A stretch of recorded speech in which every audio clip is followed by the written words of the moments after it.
जय हिंद दोस्तों, कैसे हैं आप सभी लोग। मैं अक्षय आपका वेलकम करता हूं भव्य एडू हब में, जहां पे मैं आपको पढ़ाऊंगा science and technology. Science and technology की आपकी क्लासेस कल से स्टार्ट होंगी इसी यूट्यूब चैनल के ऊपर। शाम के 5 बजे आपको डेली हमारी एक क्लास मिलती रहा करेगी, और जो भी आगे इसके बारे में जो भी सूचना होगी वो आपको इसी चैनल के माध्यम से सूचित कर दिया जाएगा। मैं आपको साइंस एंड टेक पढ़ाऊंगा, तो आज मैं आपको साइंस एंड टेक का सिलेबस बताऊंगा कि हमारे जो आरएस प्री के अंदर जो सिलेबस आने वाला है उसके अंदर क्या क्या चीजें इंक्लूड कर रहे हैं। ठीक है, देखो, बेसिक ऑफ एवरीडे साइंस कि हमारी जो डेली दिनचर्या है, हमारा जो डेली लाइफ है, उसके अंदर हम साइंस का कैसे यूज कर रहे हैं। देखो, साइंस हर एक चीज के अंदर है।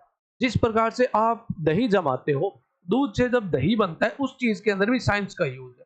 तो ऐसे हम हर एक चीज के पीछे का लॉजिक देखें, हर एक चीज के पीछे देखें कि साइंस हमारे डेली लाइफ में कहां कहां यूज हो रही है। आपको बिल्कुल भी बोरियत फील नहीं होगी, आपको इंटरेस्टिंग लगेगा, आपको जान के भागेगा कि अरे यार, जो चीज सोच रहे थे उसके पीछे का लॉजिक ये है, रीजन ये है। तो काफी इंटरेस्टिंग रहने वाला है। दूसरा है computer information and communication technology. आपको कंप्यूटर्स के बारे में पता चलेगा कि कौन कौन से हमारे आज के जो वर्ल्ड के अंदर इन्वेंशंस हो रहे हैं, नए नए सुपर कंप्यूटर्स बनते जा रहे हैं, जो डेटा सेंटर्स वगैरह बनते जा रहे हैं, इनका इन्वायरमेंट के ऊपर क्या इफेक्ट है, इन सभी के बारे में हम जानेंगे इसके अंदर। तीसरा है defence and space technology.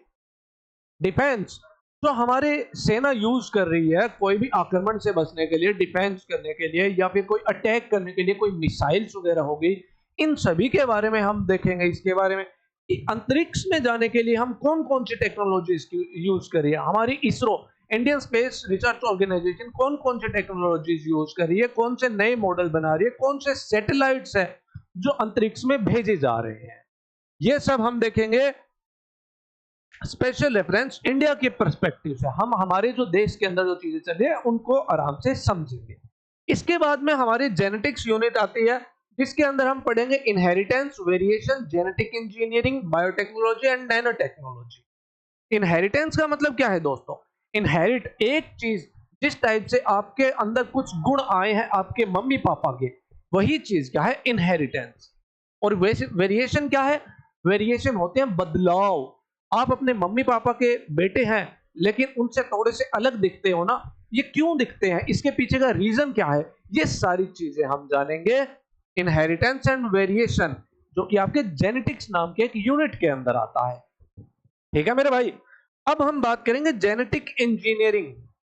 Genetic engineering मतलब जीन्स की इंजीनियरिंग। किस टाइप से हम दो ऑर्गेनिजम्स के डीएनए को लेंगे, उसको जोड़ेंगे और एक के अंदर डाल के अपना डिजायर्ड प्रोडक्ट बना लेंगे। जैसे हम जेनेटिक इंजीनियर्ड इंसुलिन बनवाते हैं। हम क्या करते हैं, इंसान से एक इंसुलिन बनाने वाला जीन लेते हैं और वो इसर्चिया कोलाई नाम के बैक्टीरिया में डाल देते हैं, और बाद में वो बैक्टीरिया हमारे लिए इंसुलिन बनाता रहता है। इंसुलिन का इंजेक्शन डायबिटीज के पेशेंट्स को दिया जाता है। ठीक है मेरे भाई। उसके बाद में आती है बायोटेक्नोलॉजी और nano technology. Nano technology viruses के ऊपर काम करना, छोटे छोटे माइन्यूट रोबोट्स बनाना, ये सभी नैनो टेक्नोलॉजी के अंदर में अंडर आता है। ठीक है भाई। अब आता है human health care, food nutrition, disease and public health programmes. हमारी ह्यूमन हेल्थ केयर, हम कैसे अपनी हेल्थ का ध्यान रखें। आजकल इतना ज्यादा पोल्यूशन वगैरह बढ़ता जा रहा है, कौन कौन सी चीजें हैं जिसके खिलाफ हम, कौन कौन से बैक्टीरियाज हैं जिनसे हम बच सकते हैं। ठीक है। खाना कैसा खाएं, कई बार क्या है, हमें खाने पीने का आइडिया नहीं होता, हम ज्यादा ऑयल वाला फूड खा लेते हैं, जिसकी वजह से हम मोटापा बढ़ता जाता है, हमारे हार्ट की प्रॉब्लम बढ़ती जाती है। तो उन सब के बारे में भी हम जानेंगे। न्यूट्रिशन, न्यूट्रिशन रिच कि एक बैलेंस डाइट हम कैसे अपने इनटेक कर सकते हैं, मतलब अपने खाने पीने के अंदर एक बढ़िया न्यूट्रिशन, न्यूट्रिशन मतलब आपके कार्बोहाइड्रेट्स हो गए, प्रोटीन्स हो गए, विटामिन्स हो गए, ये सभी आपके डाइट के अंदर आए। ठीक है। उसके बाद में डिजीजेस, कौन कौन सी ऐसी बीमारियां हैं जो ह्यूमंस को अफेक्ट करती है, the diseases which infect and which organism causes this type of disease, we will study under this। ठीक है। उसके बाद में पब्लिक हेल्थ प्रोग्राम, गवर्नमेंट ऐसे कौन कौन से प्रोग्राम चला रही है जो आपकी हेल्थ के लिए बेनिफिशियल है, ये सब भी हम इसी के अंडर में देखेंगे। उसके बाद में आता है environmental ecological changes and there impact assessment.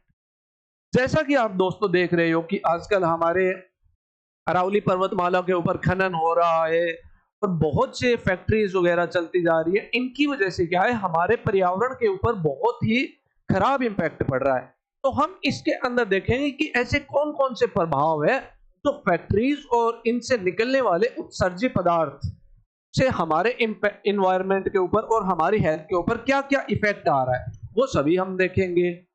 उसके बाद में हम देखेंगे biodiversity conservation and natural conservation of natural resources and sustainable development. Biodiversity, जैव विविधता, इसके अंदर हम देखेंगे कि कैसे हम जो लुप्त होते प्रजाति है उनको बचा सकते हैं, कैसे हम नए नए जो जीव हैं उनको उन्हीं के नेचुरल हैबिटेट में हम कंजर्व कर सकते हैं, ठीक है। और हम नेचुरल रिसोर्सेज, प्राकृतिक संसाधनों के सदुपयोग के बारे में देखेंगे, ठीक है। उसके बाद हम पढ़ेंगे खेती के बारे में, एग्रीकल्चर के बारे में, कि एग्रीकल्चर के अंदर कौन कौन सी हम प्रैक्टिसेस यूज करते हैं, कौन कौन से एडवांसमेंट आजकल आ रखे हैं, ठीक है। खेती बाड़ी के अंदर भी हमारी गवर्नमेंट काफी सब्सिडीज देती है, ये भी देखेंगे। उसके बाद में हॉर्टिकल्चर। हॉर्टिकल्चर मतलब आपका बागवानी, जब आप बाग में खेतियां करते हो, उसके अंदर फसल उगाते हो, जैसे फल हो गए आपके, उनके बारे में भी आपको इसके अंदर पढ़ना पड़ेगा। Forestry and animal husbandry. Forestry मतलब जंगली पेड़ पौधे, जंगलों के बारे में आपको कुछ बताया जाएगा। और उसके बाद में एनिमल हस्बेंड्री।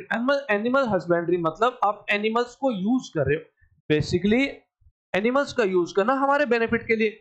जैसे हम दूध के लिए गाय पालते हैं, मछलियां पालते हैं, अंडों के लिए मुर्गियां पालते हैं, ये सभी आपके एनिमल हस्बेंड्री के अंदर आ जाते हैं। और ये आपके, हम जो पढ़ने वाले हैं इन सब चीजों को, इन्हें हम राजस्थान के रेफरेंस के अकॉर्डिंग ही पढ़ेंगे। तो आप कह सकते हो कि ये जो सिलेबस है आपके राजस्थान के अंदर, आप कोई भी गवर्नमेंट जॉब की प्रिपरेशन कर रहे हो तो उसके लिए भी आपके लिए बहुत हेल्पफुल होगा आरएस के साथ साथ। हाँ, आगे भी पेज है, ओके, ठीक है। इसके बाद में हम देखें कि जो हमारे गवर्नमेंट के कौन कौन से प्रोग्राम्स है, तो साइंस और टेक्नोलॉजी के लिए हमारी गवर्नमेंट जो है वो कौन कौन सी स्कीम्स लेके आ रही है। जैसे हर स्टेट की गवर्नमेंट कुछ ना कुछ अपने स्टेट के अंदर एडवांसमेंट करने के लिए कुछ ना कुछ स्कीम्स लेके आती रहती है, तो हम उनके बारे में भी जानेंगे, ठीक है। और हाल फिलहाल में scientific and technological advancement of Indian sciences and technology, indigenisation of science and technology. मतलब कि हाल फिलहाल में हमारे जो भारत के अंदर जो भी स्पेस टेक्नोलॉजी हो रही है, कोई भी नई नई टेक्नोलॉजीज डेवलप हो रही है, उनके बारे में भी हम जानेंगे, ठीक है, कि कैसे हम उन टेक्नोलॉजीज को यूज कर रहे हैं, किसने डेवलप किए और उसके पीछे का क्या कारण है। तो यही हमारा सिलेबस है आरएएस प्री का। और इसको अगर आप कोई और गवर्नमेंट एग्जाम्स के लिए प्रिपरेशन कर रहे हो जो राजस्थान के अंदर हमारे फोकस्ड है, तो आपके लिए ये बहुत ज्यादा हेल्पफुल होने वाला है। और इसकी मैंने आपको बता ही दिया कि क्लासेस आपकी कल शाम को 5 बजे से स्टार्ट होने वाली है भव्या एडू हब के ऊपर।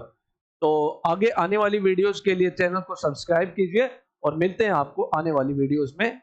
धन्यवाद।